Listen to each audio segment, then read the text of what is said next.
So it was interesting when she said I wasn't going to take any corporate PAC money, and she said we're going to do it for the people and all that. You know what I thought of? The first thing I thought of was, her meeting with Hillary Clinton's top donors in the Hamptons 6 months after she became a senator.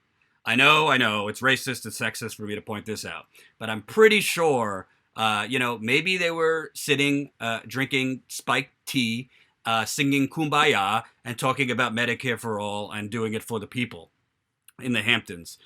Here is an article for you. After propping her up as the Democratic Party's resistance hero, the Democratic establishment, including Clinton donors and staffers, are lining up behind the idea of Senator Kamala Harris running for president in 2020. Earlier this month, Harris met with several top Clinton donors in the Hamptons and attended a luncheon hosted for her by Liz Robbins, one of Hillary Clinton's top lobbyist bundlers. This weekend, Harris returned to the Hamptons for more meet and greets with top Clinton donors. This time, she met with Harvey Weinstein, Citigroup banker Ray McGuire, and former UN ambassador Susan Rice. In fairness, I'm assuming she didn't know, Harvey Weinstein was a menace and a horrific male who's done unspeakable things to women. But pretty sure she knows that Citigroup is horrific too. But she met with Citigroup banker Ray McGuire and a bunch of Hillary Clinton's inner circle. The continued meetings and lavish galas signal that Democratic elites are rallying behind Harris as she positions herself to run for president in 2020. An anonymous Democratic donor told The Hill that Harris is, quote, absolutely going to run in 2020. Another source told Page Six she's on overdrive. It's not just about the money. That's the easy part for her. She wants to meet the influential. In addition to courting donors, Harris has hired several former Clinton staffers. Hillary for America Regional Director Sergio Gonzalez joined Harris. Lily Adams, who served as the DNC's Deputy Communications Director before joining the Clinton campaign in Iowa in 2015, now serves as Harris's Communications Director. That's interesting because Lily Adams was serving as the DNC's Deputy Communications Director at this very same time that the DNC in 2015 was writing documents preparing for Hillary Clinton as the general election nominee. So she was a part of that rigging early on in 2015. She is Kamala Harris's, I believe, communications director or press secretary, one of those. Harris's deputy press secretary, Kate Walters, also worked for the Clinton campaign. Harris's hiring indicates she hopes to stack her staff with people who have experience working on presidential campaigns. I don't know if it's experience working on presidential campaigns as much as experience being corrupt and being friendly to the corrupt. So I hate to be unfair. But, actions speak louder than flowery videos, with buzzwords. So you're a senator for 6 months, and you're meeting in the Hamptons with Hillary Clinton's top donors, with Hillary Clinton's former campaign staffers, with executives from Citigroup. It's almost like human beings like Kamala Harris, and by the way, it's not just Kamala Harris, it's Beto O'Rourke, Cory Booker, Kirsten Gillibrand, it's all of them.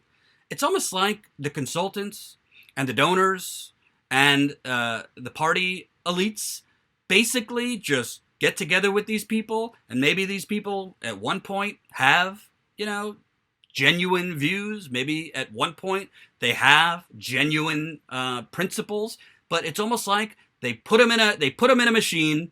They, kind of pop them around. It's like they mold them. It's like clay, It's like they mold them and it's like clay. And they basically, make them whatever the donors and consultants want them to be. They're molded into images. Barack Obama, hope and change. Kamala Harris, for the people. Kirsten Gillibrand, I'm going to fight as hard for you as I would my own children. And all of this is packaged like a wonderful, wonderful array of donuts. I say that because I had a lovely, lovely donut this morning from Krispy Kreme's. I know, it's bad. And they're all packaged to basically say a lot of words that sound so democratic, that sound so forward-thinking, that sound so hopeful, that sound so amazing, and it's going to lift the skies and part the oceans. And underneath is the same old fucking nothing. The same old fucking servitude to the global oligarchy and the United Corporations of America. Kamala Harris. Let's take a look.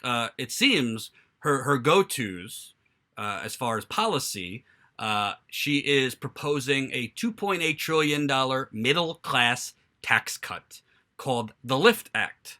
She's proposing $76 billion in tax credits for low-income renters. She's proposing a bill to encourage states to reduce cash bail, election security, whatever that means, reduce racial disparity in childbirth deaths, and Medicare for all. Sounds lovely. All of it sounds lovely. I'll tell you a little bit more on the Policy Act, on the LIFT Act. The latest volley in the this is from Vox. The latest volley in the competition is the Lift the Middle Class Act from Harris. As the Atlantic's Andy Lowry explains, the bill would offer a sizable cash payment to most middle-class households. Single people would get $250 per month or $3,000 a year. Married couples would get $500 per month or $6,000 a year. And it would phase out for singles without kids making $50,000 or more, and for married couples or single people with kids making $100,000 or more.